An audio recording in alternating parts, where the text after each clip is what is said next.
If your pencil breaks, just let us know by raising your hand.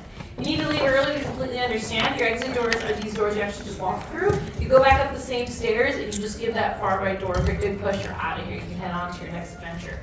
This class is meant to really practice rough sketching, something that the Disney artists use all the time when we're creating TV shows and movies. So we start very nice and light, and we don't erase anything actually. We only darken up the things that we want to keep, which is why we give you pencils that don't have erasers to the backs of them. So it's important to remember that when you're sketching, you want to start very nice and light, and I'm going to guide you through the step by step as we draw this spork, which is great because he's like right there, so you can use him as like a reference if you need to.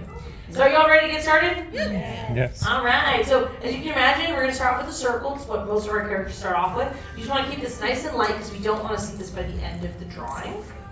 And I'm going to go toward the upper portion of my page just because I want to leave room for more of his body, but we're not drawing in his whole body. We're just drawing in the upper half of him because he's just got a lot of details. So I'm going to start sketching in this circle, keeping it very nice and light, drawing all these light, loose lines.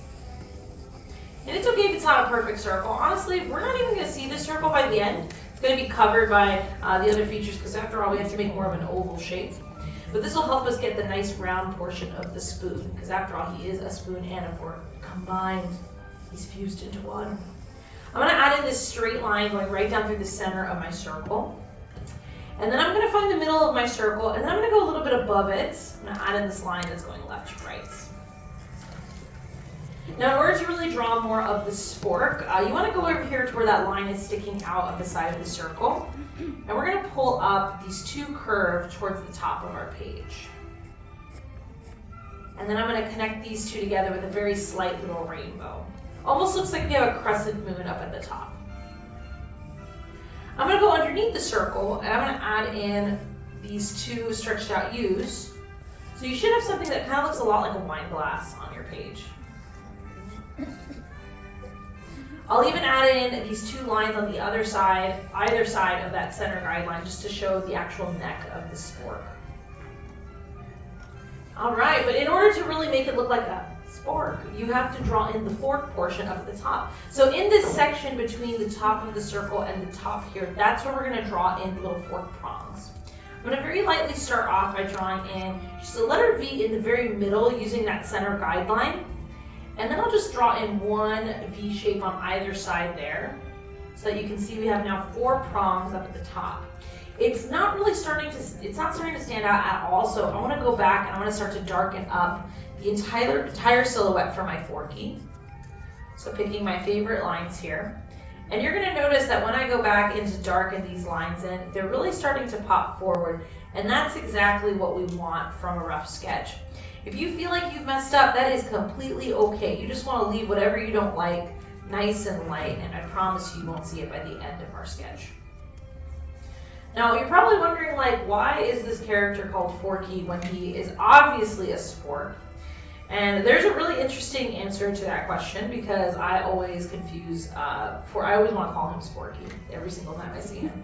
Because my mind is like, that is a spork, and that is not a fork. And really what happened was when they decided on what Forky was going to look like, they actually made a craft out of him. Usually characters are drawn multiple times over and over again just to try to figure out what they're going to look like in the final version of the film. But for Forky, because he was a craft, they actually crafted hundreds of these little utensil people, and this was the winning design in which Bonnie was going to craft in the film. But the director took this figure home and he asked his son, who was supposed to be about the same age as Bonnie, going into kindergarten, kind of like that same age demographic, and he asked his son, what would you call this guy? If you had to put a name to him, what would you call him? And his son said, Fork Face. And so they couldn't go with it. Could you imagine meeting, having merchandise that says, hi, I'm Fork Face. So they had to figure out what else could they call this character. But it did bring a light bulb moment to them in which they realized that maybe children that young don't realize what a spork is. They only see the fork prongs. And so that's why they went with Forky. But speaking about a spork, we have a spork on our page. But now it's time to draw and to really make it look like Forky. So I'm going to use this line. sorry, I had to sneeze. Thank you. I'm just allergic to fun, I guess. I don't know. So this line right here, this horizontal guideline, this is what we know as the eye line. So I'm going to place one big eye, because you can see on Forky over there on the side, he's got one big googly eye, but he's got a smaller googly eye right next to it. And then I'm going to go back in. Of course, just like everything else, I'm going to darken this up so we can see this a little bit more. Now, Forky has a short series on Disney Plus called Forky Asks a Question. It's hilarious. It's this like subtle, very dry humor sometimes, and I cackle every single time. But one thing that Forky does that cracks me up, like to no other, is that one of his eyes will be looking at you, like they'll both be looking at you, and then one just kind of like blink down to the bottom of the eye. So feel free if you want to do that.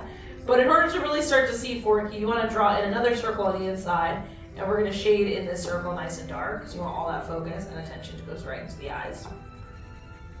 But Forky is a Pizza Planet spork, very particular kind of spork. Again, it's kind of like that whole world. It's like, it's all connected, whoa! But he's got that Pizza Planet logo on the back side of him. So that's something you can add in too. But I would say right now, you got the eyes, you got the whole silhouette of the spork. You're about halfway done. How's everybody doing? That's okay, man. That's why it's halfway. I give you a chance to break. You're not used to the artist lifestyle. Because we have no liberty to be like, do I like it? Is it cute? We have to go pretty fast because it takes about 4 to 5 years to create an animated film from start to finish. So this is not the time to be like, let me think about it. Like, no, we're on a budget. We're on a timeline. And some of you are on a timeline to eat a churro right after this. So that's why I want to keep you on time. But are y'all having fun? Yes. Nice, rock on. You had your hand up. Is that you? You're like, I will eat the churro. Yes, exactly. See, you gotta get this girl a churro. Get this girl a churro. Alright, so we're gonna start drawing in more of his facial features. Now, the eyebrow and the smile are what known as Wixie stick. It's kind of like this like card and clay material. And he does have a unibrow. It's kind of fun to think about. He's got one eyebrow. I'm gonna add in a rainbow right here above his eyes. And then I'll add in a second one right above that. Got these 2 rainbows here. But instead of having them just be separate things, you want to combine these 2 on either side, and that's what helps to create his little unibrow here. And I like to shade these in just because this is a darker color. It's like that red, but by shading it in, it helps it to look, and it helps it to stand out against all the white. Just kind of adds a little contrast to your sketch that you've got going on over here. Now for his smile, you can really draw him doing whatever you want. There are some times where he just looks panicked and he looks like he's wondering why he's not in a trash can. He's like, why? So if you want to draw him a little bit more like stressed, by all means, you can. I like to draw him happy just because I think he looks really cute. So for the inside of his smile, you want to draw in this like crescent moon shape with the corners nice and pointy. And it kind of looks like a little lemon slice over here.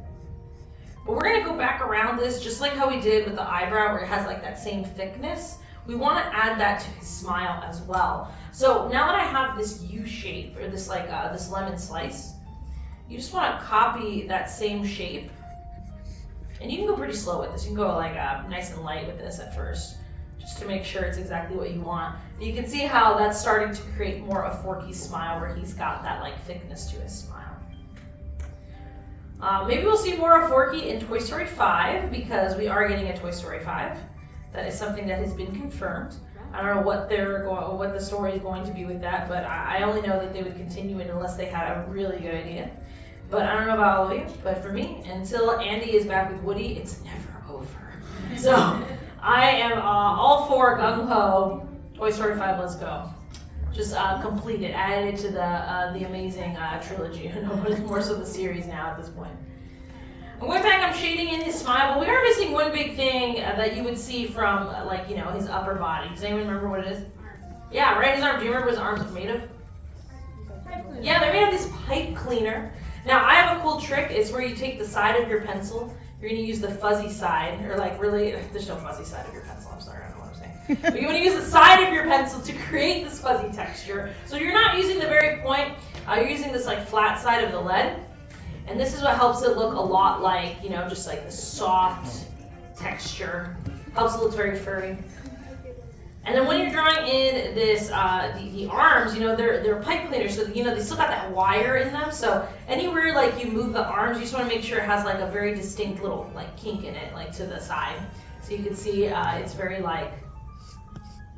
looks like it has some structure underneath it. And then the ends of his hands, it's just curling around like almost like a flower, like petals on a flower. And you can have his arms doing anything you want. There are some times where he's panicking. When he sees his like little knife girlfriend that Bonnie makes him in I think she's in first grade now, or she is in kindergarten. No, she's in first grade. That's something you can draw where his arms like go down to the bottom. He's like in shock. He's like, this knife is so beautiful. So it's up to you. Well, once you're done, the final and last thing left to do is just don't forget to find a good spot somewhere next to him, and just don't forget to sign your name, because you just sketched out your very own Forky. All right, we should be finishing up with our sketches. How do we do in the end? Got some stunned silence because you're shocked at how he looks, I bet. Well, I'd love to see these before you go, so I'm kind of free. Whether you're finished or not, I want you to turn your boards around. I want you to show off your sketches in Forky. Ready? 1, 2, 3. Let's see Forky! Oh, great smiles. Nice job. Ooh, angry Forky. I like it. It's looking good. Great job over here with the arms. Love the smile. Oh, yeah, I got a worried Forky. I love it. I love it when he's like panicking. It's great. And in the back, too, looking good. Give yourself a nice big round of applause for doing such a great job with these sketches. Congratulations. You get to take these home with you, so just don't forget them as you're exiting out. But we hope you all have a great rest of the day, and class is dismissed. Big round of applause for amazing artist Sarah.